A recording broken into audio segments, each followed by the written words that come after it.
dahil sinabi kong mahal mo ako, masaya-saya ko ngayon.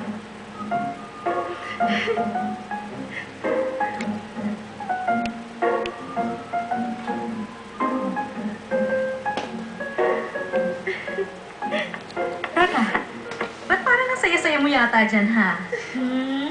At nagbablush. Naghali ka na kay Brian, tama?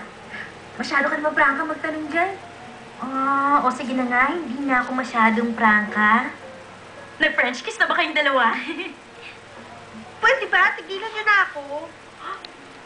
Ay, naku, siguro. Higit pa sa French kiss, correct? Wala akong ginawa. Satisfied ka na? Ay, naku, boring. Sabi mo, niyakap ka niya na mahigpit. Tapos wala na. Ha? Oo nga naman. Ang sabi mo pa nga, hindi ka makahinga sa sobrang higpit ng yakap niya. Tapos wala pa rin nangyayari. Syunga mo talaga. Walang nangyari. Sige, ganito.